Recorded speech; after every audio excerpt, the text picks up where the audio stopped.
sika inkuru y'agahinda n'akababaro kuri Zion Temple by'umwihariko kuri Apostle cya Dr Paul Gitwaza. Hoteli ye ifatiwemo abatinganyi, hoteli ye hafatiwemo abapfubuzi. Yari business ye kumwe n'abapasteri bagira ama business atandukanye, hagaragayemo habonekwamwo inzoga z'amoko yose.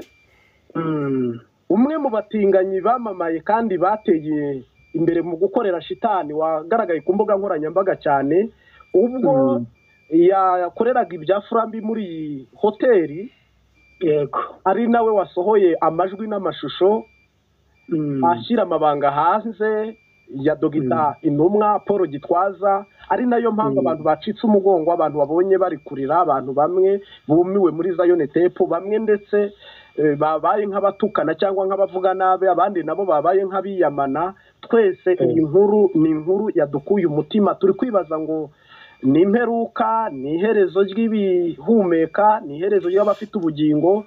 Ibi bintu Bwana Pascal waba wabimenye wowe cyangwa se waba wabyumvise? Yego, ibi bintu nabyumvise ndetse ndanababara kuko iyi ni inkuru mbi ku bantu bose bakunda uyu Dr Paul Gitwaza. Ni n'umuntu uzwi cyane haba ari mu Rwanda ndetse no hanze yarwo. Ni umuntu wagiye ukora ibintu bitandukanye, ni umugabo w'umuhanga, ni umugabo wigisha abantu bagafashwa. Ibi rero bikaba biteye ikibazo kumva ko afite business cyangwa se afite ihoteli ikorerwamo ibikorwa nk'ibi ngibi by'ubutinganyi. Wa mugani wawe kiri mu byaha bikomeye cyane imbere y'Imana, uretse n'imbere y'Imana no muri sosiyete nyarwanda by'umwihariko. Ni ibintu rero biteye agahinda kumva ko muri hoteli ye ngo habamo ibikorwa by'ubupfubuzi. Urumva ko ari ibintu byababaje abatari bake, nanjye ndimo.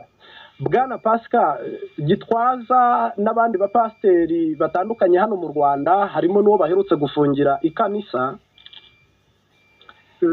Ngira ngo biravugwa, byagomejwe bihwihwiswa, abantu babinuganuga bavuga ngo Gitwaza kwamamara kwe, gukomera kwe, gukora ibitangaza kwe, twari tuzi ko ari Imana ibimukoresha. Ariko uyu mwanya hasohotse inkuru ivugwa ko Gitwaza haba hari imyuka mibi akorana nayo ku rwego rw'umurengera rw'ikirenga, ku buryo ngira ngo ni inkuru itari nziza mu matwi y'umukristo ari we wese. Tumuzi nk'umupastoro wafashije abanyarwanda ndetse n'abanyamahanga batandukanye, tumuzi nk'umupasteri w'icabwenge cyangwa se w'umuhinga cyangwa w'umuhanga mu bijyanye n'ivanjiri cyangwa se n'iyobokamana. Ibi bintu Pascal ko numva kubyumva, kubyikiriza no kubyizera nk'uko abonye byasohotse, ngira ngo uze kudufasha udushyiriremo amashusho. Babaze kuyabona. Yego, dufashe udushyiremo amashusho kugira ngo abadukurikiye yenda ntushyiremo n'ishusho imwe, ariko waza no gushyira amashusho arenze kuri biriya bintu by'ubutinganyi. Undi bamwita Gitwaza. Gitwaza uramubona? Yes, Gitwaza ya pastor Gitwaza uramubona? Yego. Uriya muntu wese ko nawe nagiye kumumenyaho defo z'uko afite marogi mu nzu ze, ngo na hoteli avuga ngo no mukristo yaka amaturo akarya abantu ngo asengera, urumva? Ariko sinamwizeye icyo gihe nese muva. Agira marogi inzu afite yiwe. Yego. Ubikumva se? Yego. Urabizi abapasiteri bagira n'ama business. Gitwaza afite ngo business ngo ya hoteli. Yego. Ariko iyo hoteli ngo ibamo ngo imivinyu, ngo ibamo imitobe, ngo irimo ngo amaji, ngo irimo amafanta. Yego. Ariko nge nayigeze musanga habamo n'ibyumba bya rogi. Abagabo basambaniramo n'abakristo bataye agakiza basambaniramo. Kuko burya bano bantu bose ubona bita n'abakristo, ntago ari abakristo. Urumva nyuma y'ibyo byose Gitwaza kuba afite urusengero ari umupasteri ntago byamubuza gukora business yindi. Ari nese kujya gukora business atemerewe. Zirahari. Ntago yemerewe business z'ubusambanyi n'ubutekamitwe. Ubwo busambanyi ni ubukora. None se waba ufite inzu zirimo amarogi n'ibyumba abantu basambaniramwo n'akabare, sibyo se? Erega ibyo ni business zinjiriza umuntu. Muri pastor ntago byabuza kuba wakora izindi business. Nta makuru ufite. Nta makuru ufite kuko ngiye nagezeho mbona ibyumba bye biri private, ngo hano ntago umuntu yemerewe kwinjiramo. Nese habaga hari iki? Nyene habaga haba ni iki, nyene ibyo byumba byabaga birimo iki, niba ntemerewe kubyinjiramo. Ntago mbizi kuko ngiye ntago nahageze. Sawa rero. Yibwiriraho yabakorana n'inzoka barahebebye muri Yorodani. Tubona ngira ngo ni Kabanda niba ntibeshye, ni Kabanda nta wundi niwe wakoze ibitangaza umubatizo ubu mubatizo kugeza ubwo mwatsi ibyangombwa kandi mu by'ukuri yari yashyize igikorane gihambaye muri arena big arena.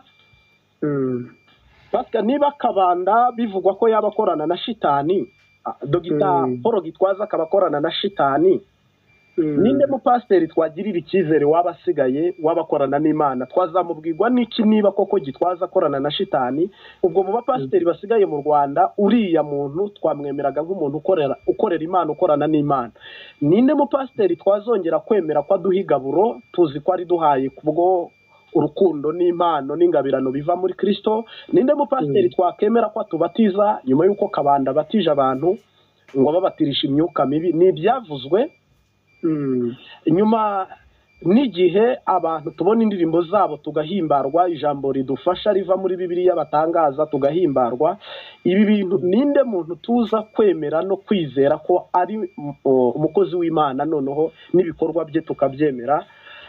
Nyuma y'uko iri tangazo cyangwa se iyi nkuru isohotse mu mashusho n'amajwi cyangwa se video bivugwa ko Dogita Paul Gitwaza acumbikiye, kera babyitaga ngo ni ugucumbikira abagirwa cyangwa se korora Ryangombe cyangwa Nyabingi, abantu bajyaga bubaka utuzu hanze bakaduterekereramo bagatongereramo ibintu by'amashitani. Gitwaza nawe muri hoteli ye buno mu iterambere tuzi mu miryango y'abafirimaso za Illuminati za Antikristo mu bihe by'imperuka, buno basigaye ngo babikorera mu mahoteli ahambaye, ari naho n'uyu mupasitoro yaje kugarukwaho. Nurenze umwe mu bakristo barenze umwe n'abapagani barenze, cyangwa se umuntu wese washoboye kumenya iyi nkuru akaba yabigarutseho.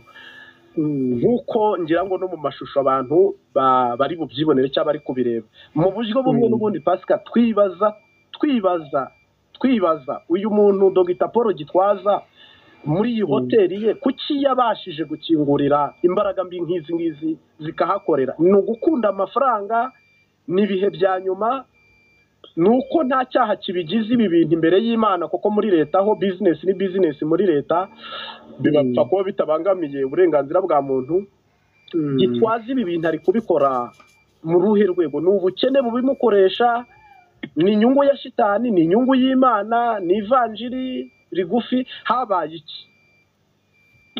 Kuba rero bivugwa, kuba byaravuzwe bigatangwaho ubuhamya n'umuntu avuga ko yahigereye, ntabwo twavuga ko biramutse ari byo byaba bite kuko Gitwaza ntabwo ari umukene, nta nubwo ari umuntu usaba umuntu, ariko nanone muri bizinesi ntabwo habamo kunyurwa.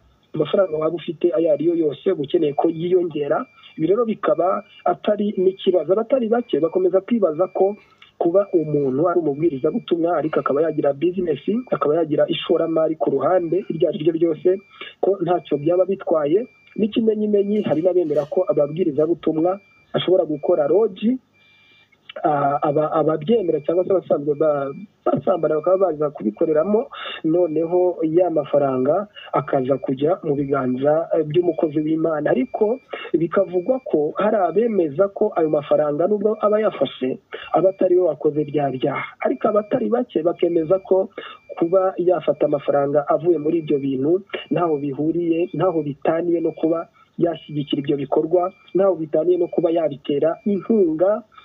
Bigenda bivugwaho mu buryo butandukanye, ariko nanone byanze bikunze ku myemerere y'abakirisitu mu Rwanda, ku myemerere y'Abanyarwanda, ntabwo byemewe ko umukozi w'Imana yagaragara muri iyi sura twabonye muri aya mashusho turimo kugenda tubereka. Bwana Pascal, urumva ni inkuru ibabaje. Hari undi mwapotere witwa Rugagi, ngira ngo waba umuzi. Byavuzwe ko Rugagi afite hoteli nawe harimo amarogi, ariko we ntibavuga iby'inzoka, ntibavuga iby'ubutinganyi. None ko aba bantu ari bo bari imbere nk'ibyo twita bajya abantu tureberaho cyangwa se b'icyitegererezo, sinzi uko mu ndimi z'abanyamahanga bavuga, ariko yenda reka tuvuge mu Kinyarwanda n'amakuru ari mu Kinyarwanda. Bwana Pascal, uyu mu pasitoro Rugagi nawe iyo nkuru yaravuzwe, none havuzwe n'uyu na Kabanda aravuzwe. Ubwo dufite ubwoba ko ba Izayi, ba Rutayisire, ba Mbandarora, abayoboye Anglikana, abayoboye abadiva, abayoboye ADEPR, kuko uyu ni umuyobozi wa Zion Temple kuva hasi kugera hejuru, niwe muyobozi mukuru, niwe visionnaire, ni nawe wayishinze.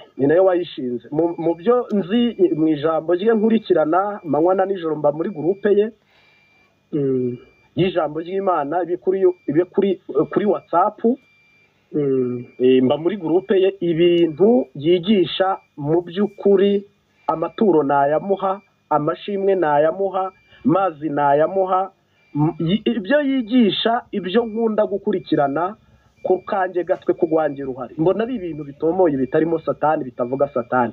Ni gute rero ku ruhande hihisha iki kintu? Numvise nkaranduka ibihaha, numvise nkakuka umutima, numvise nkumva umubiri ushesha urumeza, numvise nkumva ibikoba birakutse.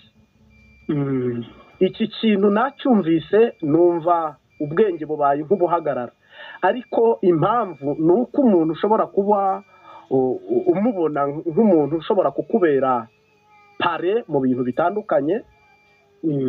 Tumenyereye rero abakozi b'Imana bashinzwe kwirukana satani, gusenya satani, kurimbura shitani. Ntabwo tumenyereye abakozi b'Imana rwose barwiyambitse, barwihaye ngo bafate umwanya wabo cyangwa igihe cyabo cyo gukorera shitani ku karubanda ku mugaragaro. Urumva hoteli ni hoteli. Yego Martin, bigenda bivugwa si we wenyine bitwaza gusa, ndetse n'abantu benshi, n'umuhanzi witwa Aline Gahongayire byaravuzwe ko hari umukozi we ngo wakoraga mu rugo rwe, ngo avuga byinshi byerekeranye n'ubutinganyi, ngo ab'igitsina gore ngo bazaga kumusura akagira ibyo abona, n'ibintu byinshi cyane ntapfa no gusubiramo. Ariko izi nkuru turazirambiwe, ntabwo tuzi niba izi nkuru ziba zateguwe mu rwego rwo guharabika cyangwa se gusenya abantu, kuko muri bizinesi y'imyidagaduro yo kumenyekana ibyo byose bibamo kuba umuntu runaka ashobora muhanganye ashobora gukoresha amafaranga menshi y'umurengera. Intego ari iyindi, nta yindi ari ukukwangisha abagukurikira ndetse n'abagukunda. Ibi byose birashoboka.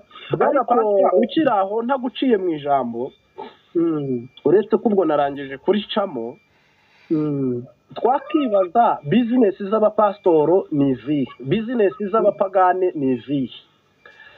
Saa hizi hari umuntu udukurikiye cyangwa ugukurikiye, nawe ni umuvugabutumwa cyangwa ni n'umwana muto, arifuza nawe kuzashinga bizinesi, ariko uze gukomerezaho ho wari ugeze. Nawe arifuza kuzashinga bizinesi, ariko ari umukirisitu, arifuza kuzakereya ubuzima, koko Pawulo yavuze ivugabutumwa ariko akomeza kuboha amahema.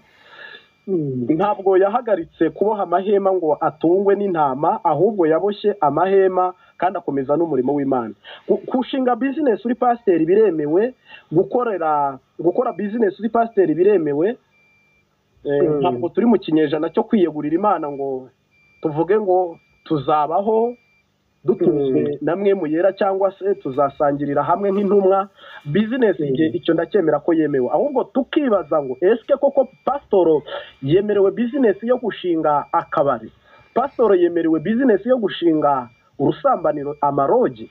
Pasitoro yemerewe bizinesi yo gushinga kampani subwo twavuga y'ibintu naka bifite inyungu y'amafaranga menshi y'umurengera, ariko bitari muri domene y'ivugabutumwa? Navuga ngo ibyo bintu ntibyemewe, ariko umuntu ashobora gushinga bizinesi, kompanyi y'indege cyangwa y'amamodoka, kompanyi y'uruganda ruhingura ibyo kurya cyangwa ibyo kunywa, ariko nabwo tuvuze ibyo kurya no kunywa ntabwo harimo itabi.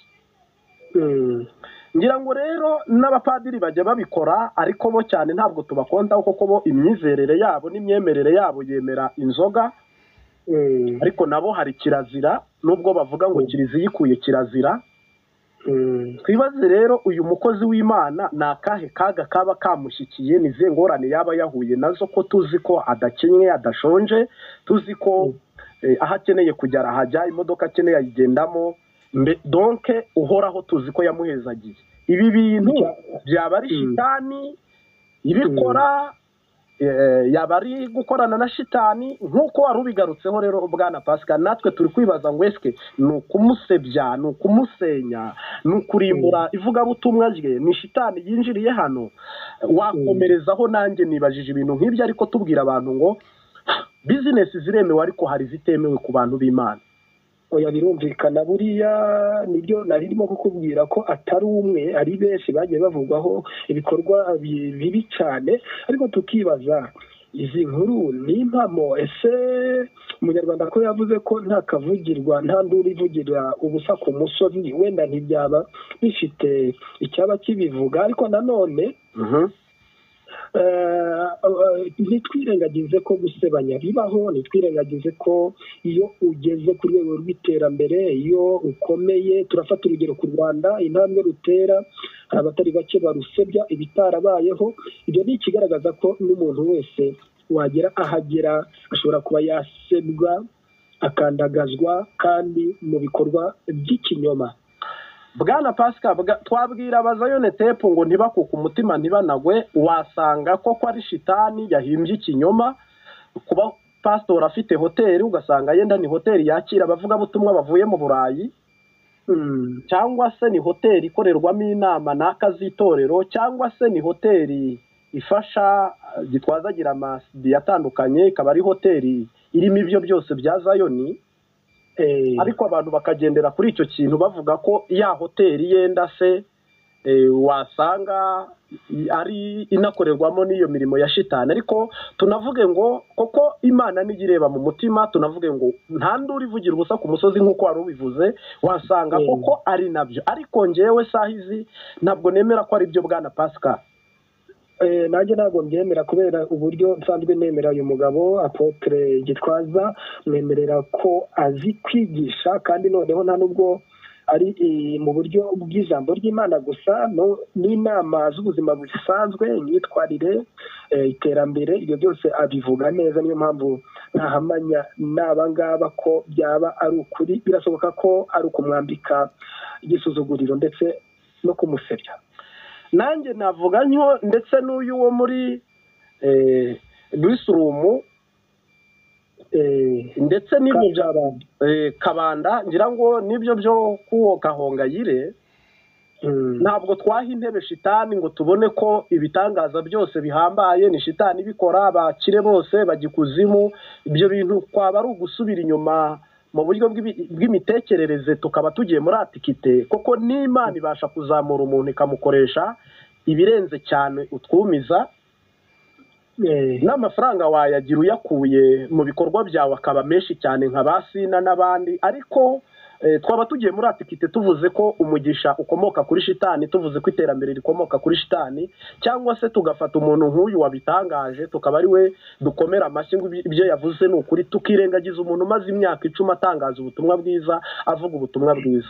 Bwana Pascal, ngira ngo tudatebeje tutanatindiganye, twavuga ngo birakaba atari ibyo, birakagwa ishyanga inyuma y'ishyanga, ka wa mugani w'ikinyarwanda, inyuma y'ishyamba. Twavuga ngo birakabe ari ugusebya, ari ugutukana, nk'uko na Yesu bigeze bavuga ngo ni shebuja w'abadayimoni. Birakaba atari ibyo, ni inkuru itataha mu mitima yacu ngo yinjire ibonemo umwanya ko Gitwaza yaba gikuzima akorana n'imyuka mibi. Bibaye ari nabyo, nta hantu shitani atagera, ntaho shitani atarasa. Tubifurije kwihana no guca bugufi, kuko ubwami bw'Imana bwo uko byagenda kose buzabona ababujyamo. Yego, niko bimeze. Ariko nanone abantu ntibagahagayike imitima, nta kundi, turi kuri iyi si, kandi n'abasebanya bariho, bashobora kubikora mu rwego rwo gusebanya. Ariko binabaye wenda ari ukuri, twakurikiza rya jambo rivuga ngo mwumve ibyo mvuga ntimurebe ibyo nkora. Voila, wacura umusaruro w'ibyo yakubwirije byiza, ubwo akaba icyapa kiyobora abantu aho bajya, ariko cyo kisigaye aho ngaho. Nuko bimeze. Reka twifuriza amahoro Apotre Dr Paul Gitwaza, tunamwifurize gukomera mu bihe nk'ibi. Mpamya ko aya makuru ari kuyareba nka nyir'ubwite biri kumuvugwaho. Tubwire Gahongayire ngo Paul, tubwire n'uyu wundi wo muri Rwisurumu nawe tumubwire ngo pole, tubwire n'aba bose badukurikiye ngo mwihangane, mu isi niko bimeze, ariko biraba ibyuya ntibiba amaraso. Nuko bimeze, reka dushimire n'abadukurikiye, tubabwire ngo ni ukwihangana nibyo byo muri iki gihe. Tubabwire ngo ciao ciao, umunsi mwiza, shalom shalom. Ibihe byiza kuri mwese. Haya haya, bye bye, muryoherwe mugume